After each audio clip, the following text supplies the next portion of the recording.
The writer and philosopher Dale Carnegie once famously said, "When fate hands you a lemon, make lemonade." It's a wonderful message about optimism, about turning adversity into opportunity. But have you ever wondered, what if that lemon is just too bitter, too sour? What if the lemonade you make isn't sweet at all, but instead tastes of tragedy, of truth so raw it hurts?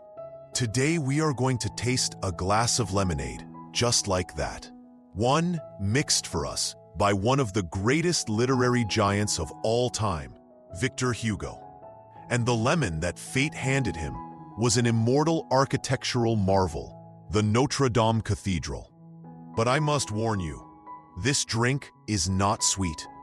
It's bitter, it's haunting, and it will force us to confront the deepest, darkest corners of human nature itself. Over 200 years have passed in a literary world that never ceases to produce masterpieces, yet one book still stands tall, firmly among the greatest works of all time. That book is The Hunchback of Notre-Dame. Now, many of you might be thinking, oh, the classic Beauty and the Beast story. I get it, but for today, I'm asking you to please set aside the romanticized Disney versions, to forget the fairy tale love stories. Because today, we are going to peel back every single layer of this story to discover that hidden beneath is not a fairy tale, but a giant, razor-sharp mirror, reflecting three brutal but essential truths about love that perhaps we should all learn sooner rather than later. Are you ready to walk with me through the dark alleys of 15th century Paris, to listen to the mournful toll of the cathedral bells, and to face the deepest desires, fears, and longings within your own heart? If so, let's begin this journey together. Before we meet our main characters, we need to understand the stage where this tragedy unfolds. Imagine you are standing in the middle of Paris in the year 1482. This isn't the dazzling city of lights we know today. Paris is a city of violent contrasts.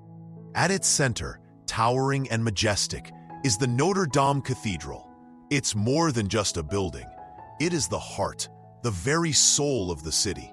By day, it bathes in radiant light. Its stained glass windows like giant jewels telling biblical stories. By night, it sinks into darkness, its stone gargoyles watching silently over all the joy, anger, and sorrow of the humans below. The cathedral is both a sacred sanctuary and a silent witness to the world's most profane tragedies.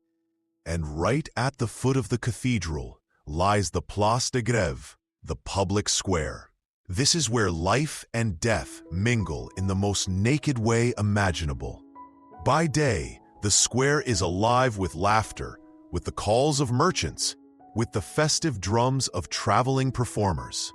But this is also the very same place where the gallows are erected, where public executions are held to the cheers and jeers of the crowd. Kindness and cruelty, festival and tragedy all exist on the same patch of ground. It is in this chaotic world, a world steeped in superstition and prejudice, that our characters emerge. They are not flat, one-dimensional figures, but complex beings carrying both light and darkness within them. And their story will teach us our first lesson. Now let's meet our first character, the one who connects all the threads of this story, the beautiful Esmeralda. Picture this: in the middle of the bustling square, under the flickering firelight, a young woman as beautiful as an angel is dancing. Dark flowing hair, fiery eyes, healthy sun-kissed skin, and a smile that radiated light. This is Esmeralda, the gypsy girl who makes a living as a street performer. She exudes a powerful life force, an innocence so pure, it makes you believe she was born to be loved. Esmeralda is the embodiment of kindness and naivety. Though she was kidnapped as a child and lived a wandering life, she never once blamed her fate.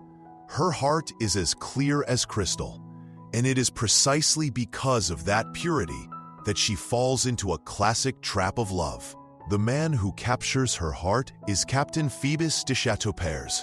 Phoebus has everything a young woman might dream of: handsome, dashing looks, a noble uniform, and a heroic damsel in distress rescue at just the right moment. In Esmeralda's eyes, he is her prince on a white horse, the man destined for her. Her love for Phoebus is passionate, intense, and utterly trusting. She is willing to do anything for him. When he asks her to meet him in a shady part of town late at night, she doesn't hesitate for a second. She gives him her whole heart, her soul, and her absolute faith. And this, my friends, is where the lemon begins to release its first bitter drops. During one of their secret meetings, as Esmeralda is lost in a cloud of happiness and confesses her dream of being his wife, Phoebus replies with a chillingly casual line: "Marry? Why should we? Aren't we perfectly fine as we are?" Just one sentence, but it lays the truth bare. Do you see it? This is a painful moment. Phoebus never loved Esmeralda. He simply desired her beauty. To him, she was a pleasant diversion, a beautiful accessory to satisfy his womanizing ego. He was already engaged to a wealthy noblewoman. Esmeralda's deep love was nothing more than a game to him. Does that sound familiar? In our modern lives, how many relationships are built on such fragile foundations? We fall in love with a perfect profile on social media, with a handsome face and charming words, but we forget to investigate the soul hidden behind that facade. We give our trust away too easily, only to receive indifference and heartbreak in return. Esmeralda's tragedy reaches its peak when she is framed for the attempted murder of Phoebus himself, who was only wounded and quickly abandoned her to her fate. In a brutal trial, facing the death penalty, the only thing Esmeralda cares about is the safety of the man she loves. She doesn't utter a single word of blame, not a hint of doubt, until her very last moment on the gallows. She desperately scans the crowd, hoping for her captain to ride in and save her. And Phoebus, after recovering, not only does he fail to clear her name, but he chooses to ignore the entire situation, casually going on vacation with his fiancée and other women.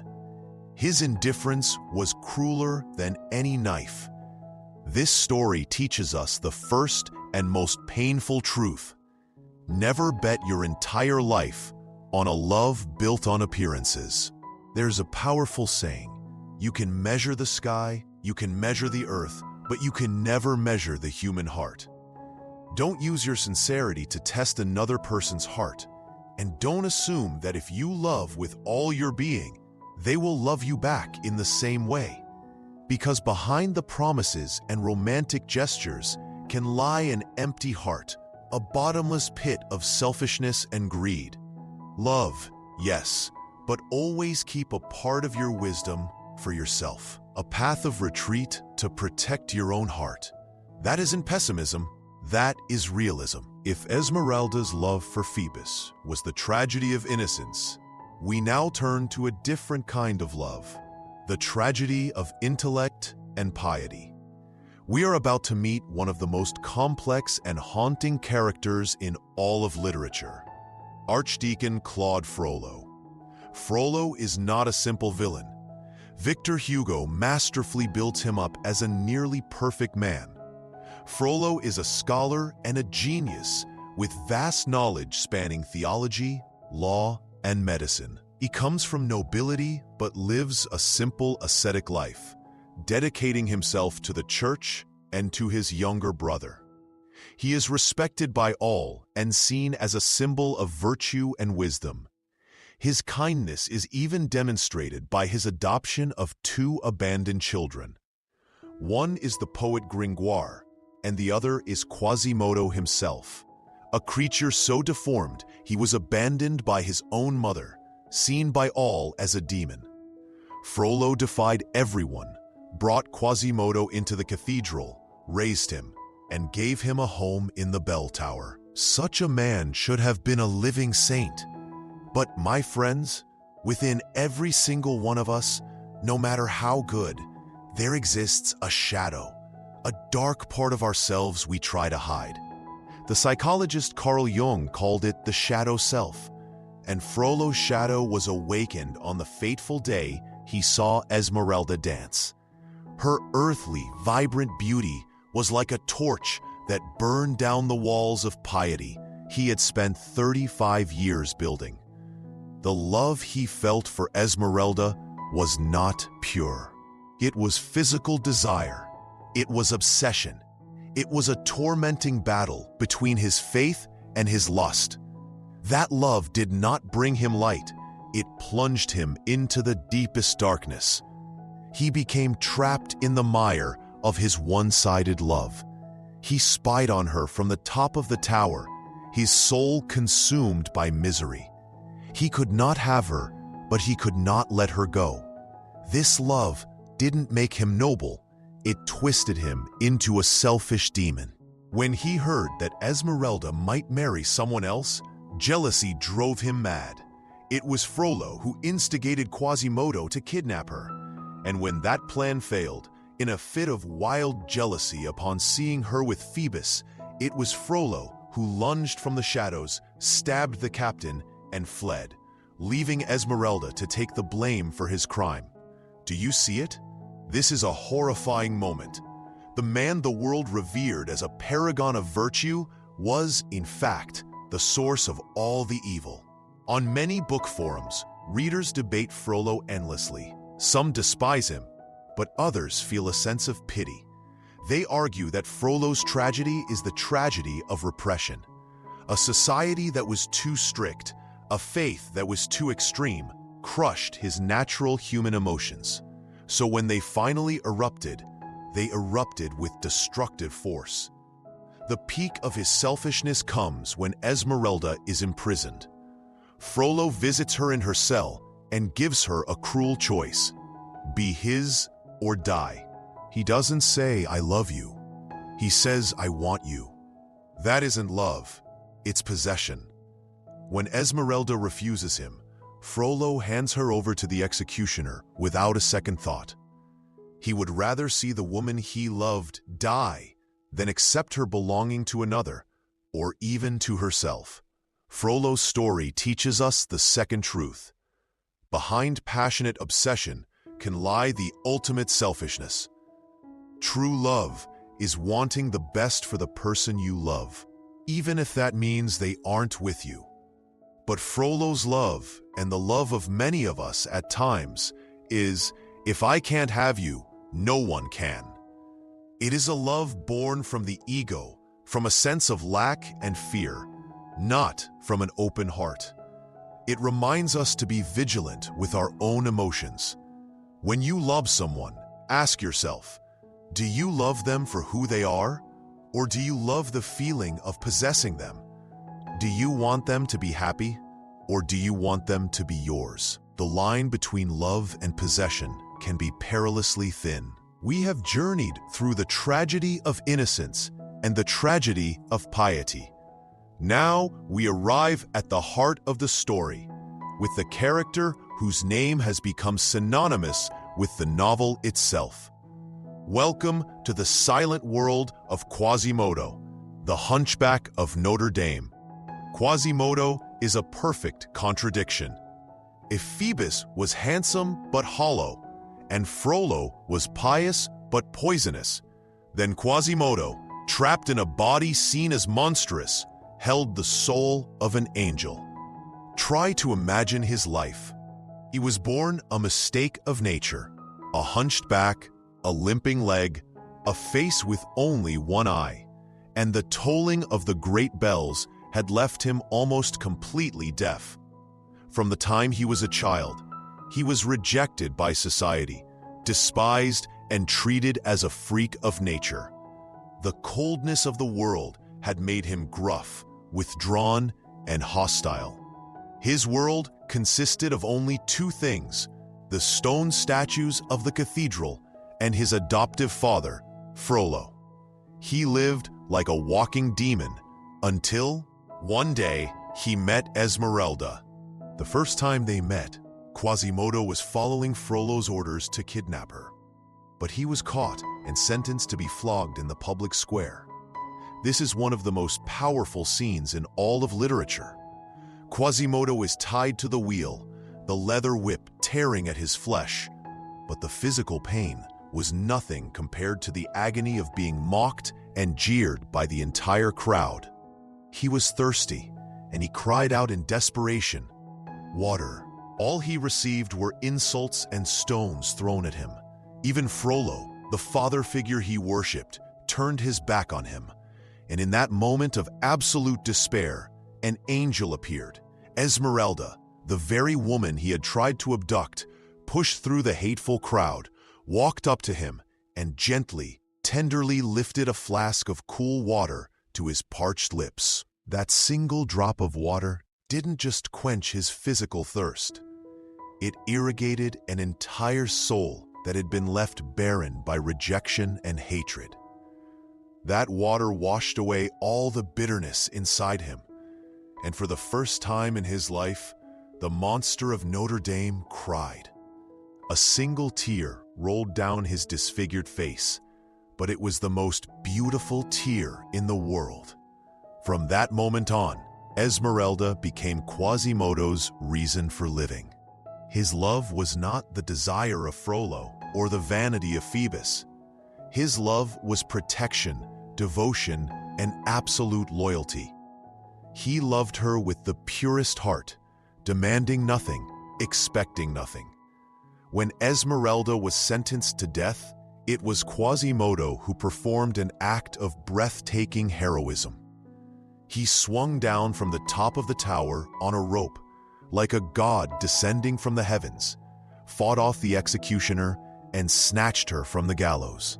He carried her inside the cathedral and let out a resounding cry that echoed through the square. Sanctuary! By the law of the time, the church was a safe haven. Inside, she was protected. During the days Esmeralda lived in the cathedral, Quasimodo cared for her with incredible devotion. He brought her food and bedding. He stood guard while she slept.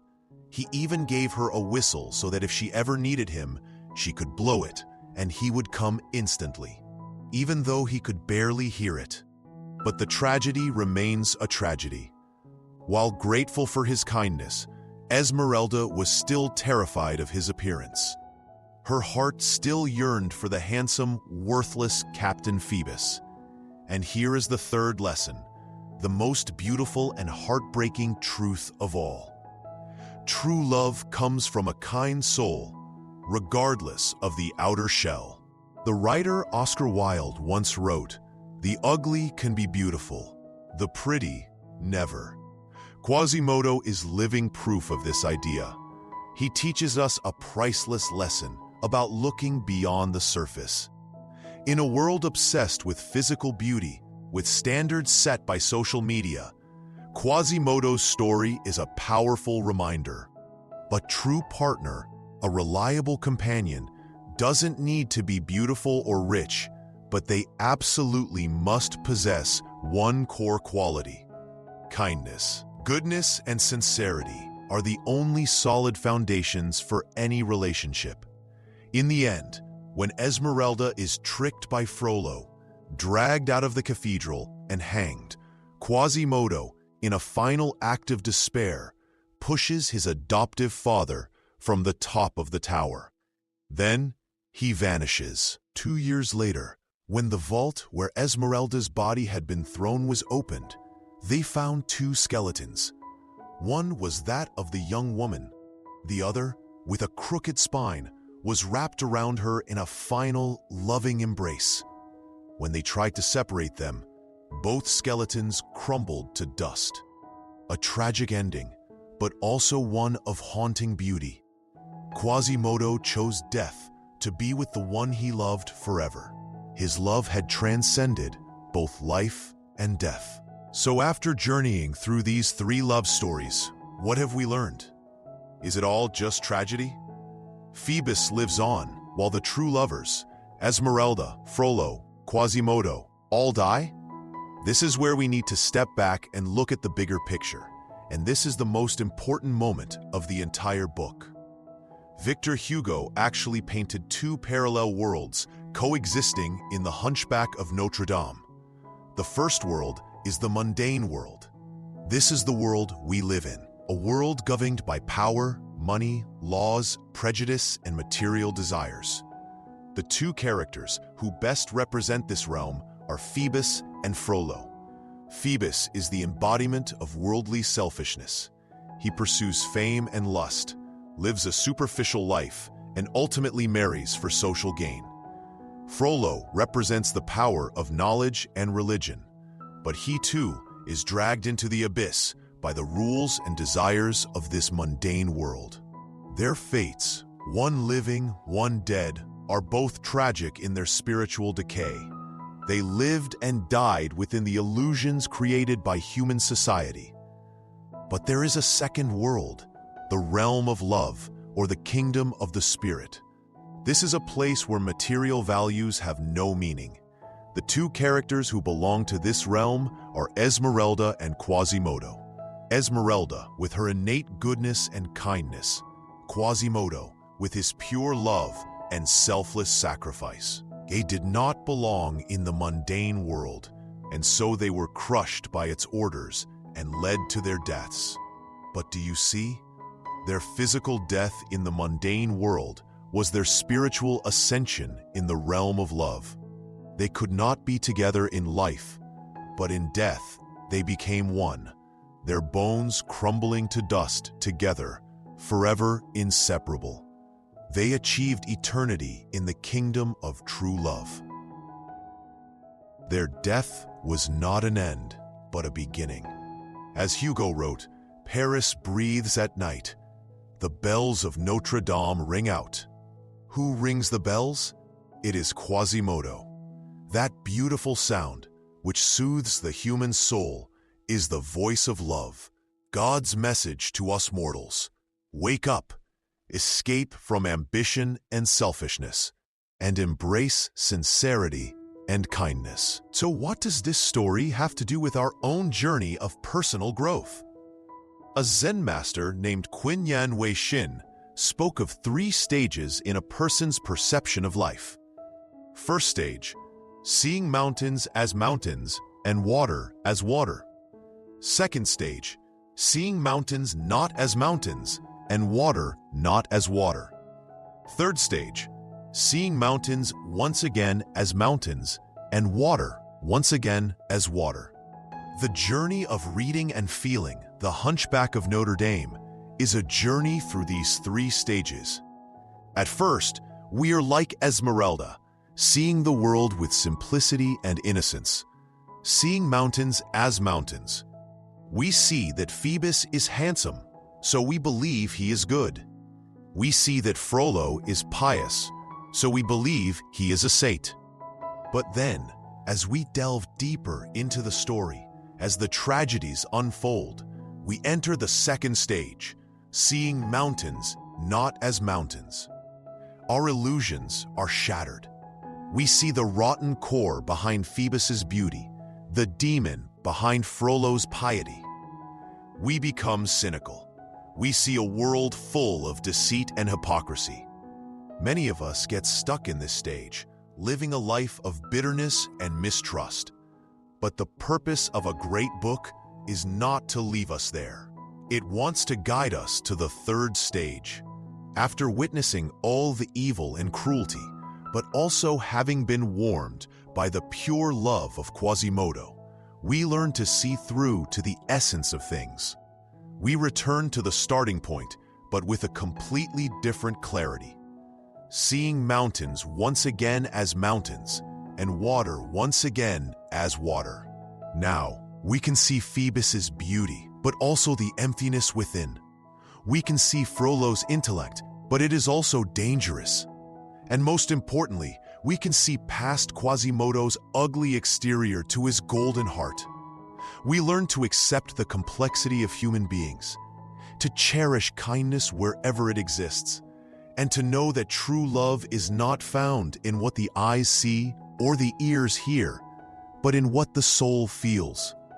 That is growth. Maturity isn't knowing everything. It's seeing through to the essence of people and life itself. My dear friends, our exploration of the Hunchback of Notre-Dame has come to an end. Victor Hugo wrote a line in this very novel that I believe sums it all up.